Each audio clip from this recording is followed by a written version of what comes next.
In this week's Torah portion, as Rabbi Davidson just read, Korach, a Levite, challenges Moses and Aaron's authority over the Israelites, saying, "For all the community are holy, all of them, and God is in their midst. Why then do you raise yourselves above God's congregation?" This moment of fracture tested the balance between individual agency and institutional power in the ancient Israelite community. Moses, rather than relying on his own institutional authority, had God to tell him precisely what to do in this crisis. As he said, "You shall know that God has sent me to do all these deeds, that it was not from my own heart. If the rebels die in a normal way, it is not God who has sent me. But if God creates a new thing, and the ground gapes open its mouth and swallows them, you will know that these men have despised God." Shortly thereafter, as we all know, an enormous hole opened up and swallowed all those who had rebelled against the authority of Moses and Aaron. We today do not have the same luxury of a direct divine mandate when it comes to striking the balance between the individual and the community. But our rabbinic ancestors already weathered this shift. One of my favorite Talmudic stories echoes this very issue.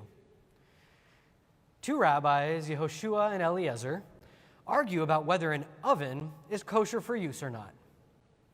As proof of his righteousness, Rabbi Eliezer invokes God to perform miracles on his behalf. Trees overturn themselves, a river flows backwards, the house they're arguing nearly caves in. But ultimately, Yehoshua's opinion is adopted because he had the support of more rabbis than Eliezer. And he quoted the Torah saying, "It is not in heaven," meaning that these kinds of decisions are now in the hands of humanity, not in God's hands. There's a second act to this story that is much less often told. After the argument, the rabbinic council excommunicates Rabbi Eliezer. He rends his clothes, a traditional Jewish sign of mourning, and immediately a number of miraculous events of natural destruction occur about him, including a strong storm threatening to capsize the boat of the president of the rabbinical council, Gamliel. He recognizes this storm as God's response to his having excommunicated Eliezer. Gamliel apologizes to the heavens, claiming his actions were for peace, not to exacerbate the conflict or increase his own honor. The storm subsides.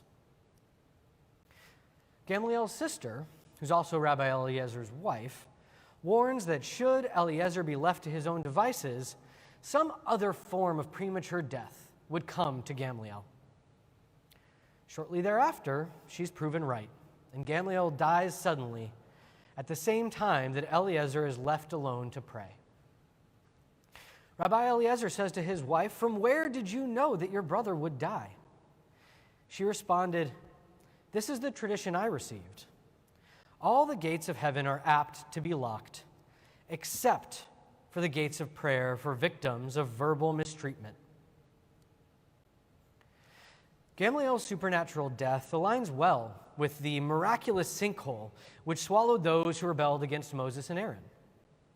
It could even be said that it leaves Eliezer vindicated in the eyes of posterity, although he did live his days out disconnected from his community. It is clear in this story that the excommunication and ostracization of Rabbi Eliezer are viewed by both the human characters and by God as having been verbal mistreatment. That's not often how we think of this kind of social conflict, but it provides a clear perspective as to the way these conflicts function. By all of the rabbis banding together against Eliezer and using their institutional power embodied ultimately in their president Gamliel to excommunicate Eliezer, language allowed them to construct a barrier against Eliezer's participation in their society, to the ultimate detriment of all. Last month, a group of almost 100 rabbinical students from conservative, reform, reconstructionist, and non-denominational schools signed a letter seeking a new approach for American Jewish institutions to Israel and Palestine. In it, they wrote, "This year, American Jews have been part of a racial reckoning in our community. Our institutions have been reflecting and asking, how are we complicit with racial violence? Jewish communities, large and small, have had teach-ins and workshops, held vigils and commissioned studies, and yet so many of those same institutions are silent when abuse of power and racist violence erupts in Israel and Palestine." In the aftermath of its publication, many powerful rabbis denounced these students. Some, too, used their institutional power to disenfranchise these up-and-coming leaders of our people. As a condition of retaining their internships, a few students have been forced to publicly apologize for signing the letter. Others have been asked to have their name removed from the letter. A small number lost internships outright. I've heard from some of the rabbinical students who signed the letter that they felt abandoned and betrayed by their rabbis and their community. In this story, I see echoes of Rabbi Eliezer and the sages of his time. Eliezer was cast out to mourning, to grief, and to his life being unbearably altered. This too has happened for some of these young Jewish leaders who signed the letter, but their story is not yet done. In our story from the Talmud, it was not Eliezer who lost his life, but instead Gamliel, the embodiment of institutional power. What can we learn from this parallel struggle?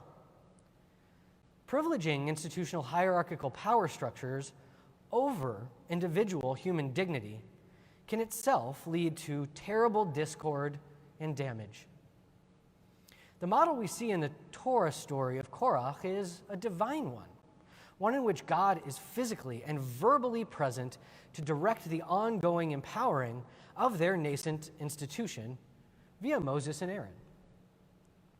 In the Talmud story, God is also there, but is overthrown by the will of the rabbinic council and the president to terrible results for all. The story shows us that a middle way is possible. When institutions are given equal value to humans, the power dynamic inevitably leads to the reduction of human value. Eliezer's individual opinion held against the institution led to a personal devaluation of Eliezer. The rabbinical students' call for change within the general Jewish institutional world led to a personal devaluation of their individual agency and harmed their sense of belonging in our community. Our tradition tells us each human life is to be valued as a world unto itself, but does not say the same for institutions. In fact, quite the opposite.